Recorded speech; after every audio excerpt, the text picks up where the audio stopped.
Today, I'm going to explain a Turkish drama thriller film called Cici. Spoilers ahead. Watch out, and take care.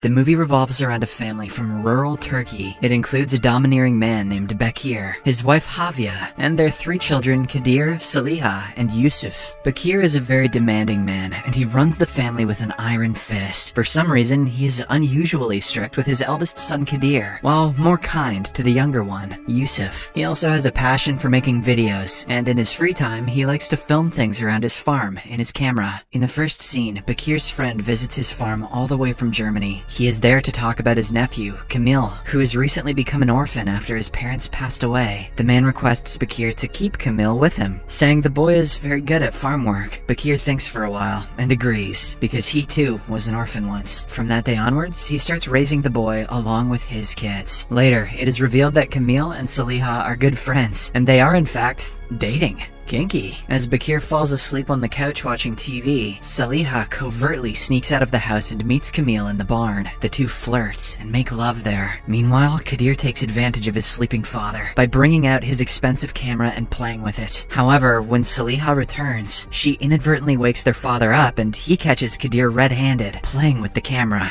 Furious, he seizes the camera and beats up the boy aggressively. Following this, Bekir returns to his room and tries to have coitus with Havia, but she turns down his advances. It is clear that she is tired of her husband's brutal behavior towards their women. She also calls him out for being a cheater, and in response, Bekir says that he goes to brothels because of the fact that his own wife doesn't want to have intercourse with him. Then he tells Havia to be grateful, as he doesn't beat her like most Turkish husbands do. Hearing this, Havia becomes upset, prompting her to break down in tears. The following day, as Bekir is working in the field with Camille, he asks the boy to start calling him father. The latter becomes emotional and happily says yes. Meanwhile, with Bekir away, Saliha plays loud music and dances with Yusuf at home. But this only annoys their mother, who angrily shuts the music down. She then reprimands Saliha for being a bad influence on her brother, and asks her to be more thoughtful next time. That night during dinner, Kadir asks his father if he will send them to college. The question is an innocent one, but it is enough to annoy the old man, who says that Kadir is not made for college. He then asks his daughter if she wants to go to college, but afraid of her father, Saliha replies that she wants to stay in the village with him. Meanwhile, because of his growing closeness with Bekir, Saliha's relationship with Camille starts to fall apart. This also has an effect on Bekir's relationship with his other children, as he starts prioritizing the new boy over them. One day, Kadir plays a harmless prank on Camille by spraying him with a water hose. Unfortunately, this infuriates Bekir, and he decides to punish his elder son. He grabs his camera and asks Camille to spray Kadir with water in retribution. When the orphan boy hesitates to oblige, Bekir takes it upon himself to humiliate his son by drenching him and filming the whole thing. Sick prank, it'll go viral on YouTube for sure. Soon, Havia arrives and immediately rushes to her son's rescue. She somehow convinces her husband to stop the heinous act. However, he comes up with yet another brutal punishment. Bekir orders a soaking wet Kadir to stand outside in the cold all evening. Even Camille feels bad about the whole incident, so he lets Kadir borrow his warm coat. Later, it starts to rain, and Havia brings Kadir back inside. He changes into warm clothes and watches television with his dad. After a while, the poor boy goes to bed, while Bekir again falls asleep on the couch. Seeing this, an idea strikes Havia's mind. To register her protest against Bekir's horrible treatment of their children, she lets him sleep in the cold by opening the window and putting out the fire. The next morning, Bekir falls sick, and the family finally experiences a relatively peaceful day. However, 2 weeks pass by, but he does not recover. Havia suggests calling a doctor, but her stubborn husband refuses to seek professional help. One day, tired of being bedridden all the time, Bekir musters some strength and ventures out to get some fresh air with the help of his favorite son, Yusuf. However, just as he walks a bit further, he starts coughing violently before collapsing on the ground. Sometime later, he sadly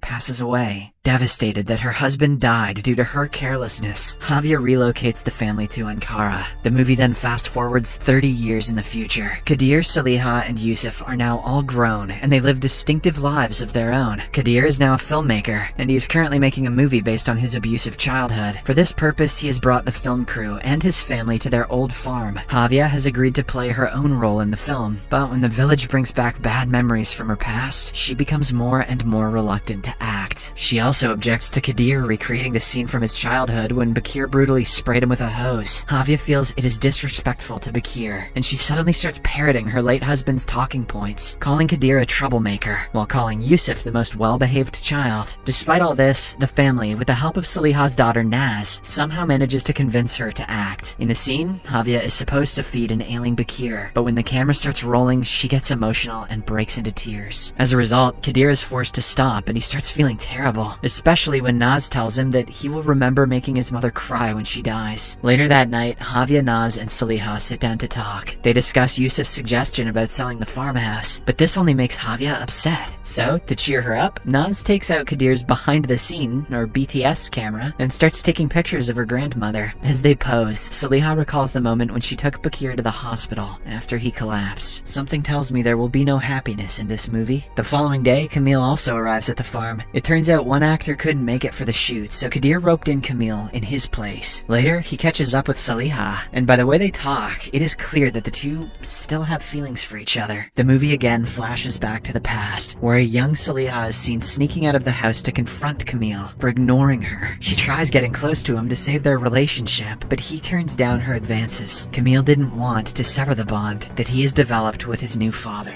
Back in the present, Kadir films Camille's scene, and after the shot, the two catch up. From their conversation, we get to know that Camille never got married, while Kadir is a divorcee. Later, as Camille proceeds to leave, Kadir asks him to redo the scene. The former asserts that he has to visit the bank urgently, but the arrogant filmmaker refuses to let him go. Amused by Kadir's stubbornness, Camille jokes that he will be sprayed with a hose if he doesn't oblige. He then agrees to finish his part, and Kadir continues filming. However, once everything is wrapped up, it is revealed that Camille's joke hit too close to home, and it makes Kadir tear up. After a few days, Saliha returns back to the city with her mom and daughter, while Kadir stays back to finish his film. Soon, the world is hit with the coronavirus pandemic. Oh god. And Turkey goes into a strict lockdown. The scene then fast forwards by 2 years, where Kadir is seen going through all his recorded footage. When he comes across the BTS video shot by Naz and Havia, he becomes emotional and starts crying. God, jeez. After the lockdown restrictions are loosened up, Yusuf and his family finally arrive at the farmhouse. There, they notice that the lockdown has taken a serious toll on Kadir's health. Yusuf asks him why he still hasn't finished the movie, but the latter refuses to open up. Instead, he reveals that in the last 2 years, he hasn't spoken with either Havia or Saliha. Hearing this, Yusuf is disappointed, and he mentions that the two are coming to the farm soon. During the conversation, Kadir eventually breaks down, and Yusuf comforts his elder brother. He becomes sure that Kadir is hiding something,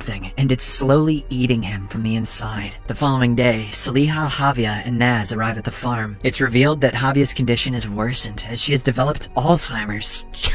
Dude. She barely recognizes anyone or anything. Meanwhile, Saliha asks her brother about the progress of his movie, and this time, Kadir replies. However, he only says that he has not been able to finish the movie because of several reasons. Elsewhere, Havia has become paranoid, and she chastises her own mirror reflection, calling it a bad girl. Later, Naz visits Kadir in the editing room and expresses concern over his current state. She then asks him about the BTS footage she shot for the movie. However, for some reason, Kadir gets angry and lies to her that he has lost it. Later that night, the 3 siblings contemplate selling the farmhouse. Yusuf wants to sell the property because he has lost his job due to the pandemic. Saliha and Kadir are opposed to the idea, so Yusuf makes sarcastic comments about the alimony she receives from her ex-husband. This expectedly upsets Saliha, and she calls both of her brothers out for being so clueless about her life. She explains that she has stopped receiving alimony from her ex, and that she too is struggling to pay her bills like everyone else. Hearing this, Yusuf apologizes, but then he starts making comments about his elder brother. When the situation boils out of hand, Kadir slaps him right across the face. Suddenly, Havia arrives and finally recognizes her children. She recalls the time little Yusuf came running to her to reveal that Bakir had collapsed on the ground. A happy memory at last. The movie then cuts to the past. After Bakir collapsed, the family took him to a hospital, and there, Bakir gained consciousness and told Havia that he won't make it out alive. He tells her that one day their kids will grow up and want to sell their farm, but Havia must never let them. He says he wants his grandchildren to see the farm their granddad built with his bare hands. After Bakir passed away, Havia didn't sell the property, but she didn't stay either. For a new start, she moved the family to Ankara. Saliha protested the decision, but Havia refused to listen to her. Back in the present, after dinner, the family decides to have some fun. Really? Yusuf challenges his sister to a dance and plays the song from their childhood which got them in trouble with their mother. The following day, Camille arrives with Bakir's newly refurbished old car car. Turns out that Yusuf had put it in for refurbishment and couldn't go to pick it up, so Camille brought it home out of courtesy. He is still the kind and caring gentleman that he used to be. Camille then reveals that Kadir regularly visits his dad's grave, apparently because he misses him. This comes as a surprise to the other siblings, as Kadir and their dad had a strained relationship. Later, the entire family sits for lunch, where Javier recognizes Camille and slowly walks over to him. Then, all of a sudden, she starts attacking him for fooling around with Saliha as a child. It turns out it was actually Javier who had warned Camille against pursuing a relationship with Saliha, which led to the breakdown of their relationship. Meanwhile, Naz hangs around in Kadir's editing room, and there, she comes across the distressing footage of Bakir hosing Kadir down with water. In the next scene, Camille gets ready to leave, and Saliha packs him dinner, but after saying his goodbyes and walking a distance, he returns back. He then confesses to Saliha that when she was in the last year of college, he had traveled to Ankara to find her. He eventually located her, but decided to leave her alone because she seemed happy in life without him around. This makes Saliha emotional, as she is once again reminded how different her life would have been with Camille.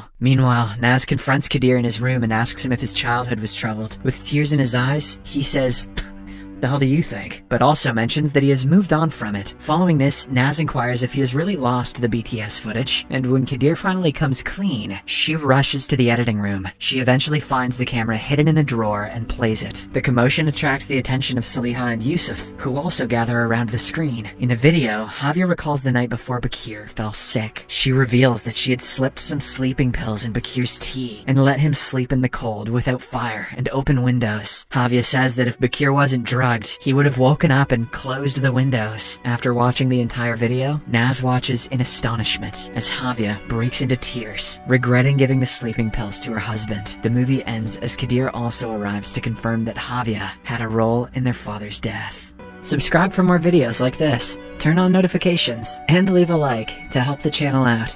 Thank you for watching.